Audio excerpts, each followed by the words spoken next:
नमस्कार दोस्तों, आपका स्वागत है हमारे चैनल द हिंदू पर। हम मालूम है तेरे बाप को मत सिखा। खैर आओ यार, सैनिटाइजर के नशे करना बंद करो और शुरू करते हैं बिना किसी बकचोदी के।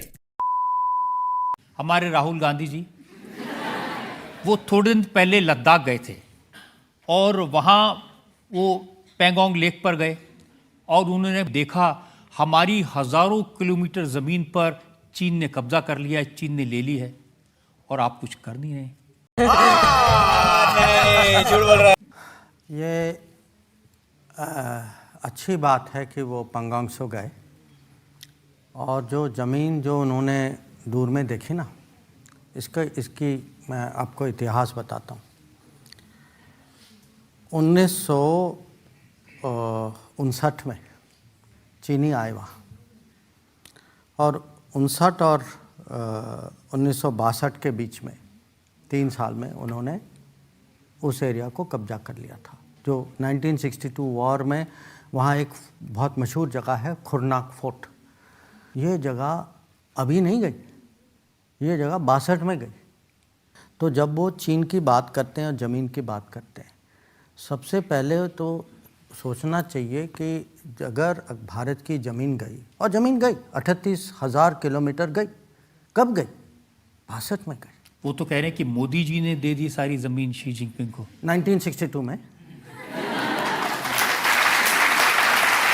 तो देखिए 2020 में चाइना जो है, उस समय कोविड चल रहा था, हम लोग लॉकडाउन में थे। तो चाइना ने क्या किया कि जो हमारे उनके साथ 93 और 96 के 2 एग्रीमेंट हैं। तो ये एग्रीमेंट के तहत दोनों साइड जो हैं फ़ौज को बड़ी संख्या में border line of actual control के पास नहीं ला सकते। ये हमारे बीच में ये लिखित समझौता है और अगर आप लाएंगे तो आपको पहले बताना होगा। अब ये समझौता हमने नहीं किया, ये तो उस समय का है, 30 साल पुराना। उस समय हम जो नरसिम्हा राव जी के सरकार की बात करते हैं। अब हो सकता है कि उनके मन में हो कि हम उसका, क्योंकि कोविड चल रहा था, हम उसका काउंटर डिप्लॉयमेंट नहीं कर पाएंगे। तो मोदी जी ने तय किया कि अगर हमें कोई चीन से खतरा है तो हमें जो है काउंटर डिप्लॉय करना चाहिए। और उन्होंने उस समय पूरे एयरफोर्स और हमारे रेल सिस्टम और रोड सिस्टम की ताकत लगाई और खाली एयरफोर्स से हमने 70,000 माने हमारे जवान जो हैं उनको एयरलिफ्ट किया।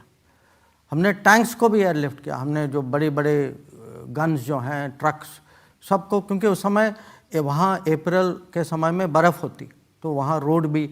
और आप जानते हैं कि जो जब तक मोदी जी आए तब तक ये बॉर्डर इंफ्रास्ट्रक्चर जो है इस पर कोई ध्यान ही नहीं दे रहा था। उस समय यूपीए के सरकार के समय माने वो रिकॉर्ड पे कहा गया कि अगर आप बॉर्डर को ऐसे ही छोड़ दें तो चीनी भी नहीं आ पाएंगे वहाँ। ये इनकी सोच थी। अब क्योंकि बॉर्डर इंफ्रास्ट्रक्चर का किसी ने ध्यान नहीं दिया तो अब ठीक है, पिछले 10 साल में काफ़ी प्रगति आई है, पर डिप्लॉय करना इतना आसान नहीं था। पर तब भी 2020 में हमने हज़ारों की संख्या में वहाँ हमने फ़ौज भी भेजी, हथियार के साथ भी भेजी, डिप्लॉयमेंट करवाया। तो अगर आज कोई वहाँ मुकाबला कर रहा है, जो हो रहा है, ये मोदी सरकार के निर्णय के कारण हो रहा है। तो और अगर ज़मीन की इतनी फ़िक्र है, और होनी भी चाहिए, मुझे भी ज़मीन की बहुत फ़िक्र है, पर ज़मीन की अगर इतनी फ़िक्र है, जो 38,000 किलोमीटर, वो तो 62 में गया, उसके बाद तो हमें चिंता करनी चाहिए थी ना। तो अगर मैं ओलंपिक्स जाऊं चाइना तो मुझे ज़मीन की बात तो करनी चाहिए थी। अब मुझे पता नहीं कि ज़मीन की बात की या नहीं। मज़ा आया, और मैं ये जो मज़ा है हिंदुस्तान के हर व्यक्ति को देना। बहुत बुरे हैं हम लोग, भोसड़ी के अंदर से खोल के बजा देंगे, तुझे पता भी नहीं चले।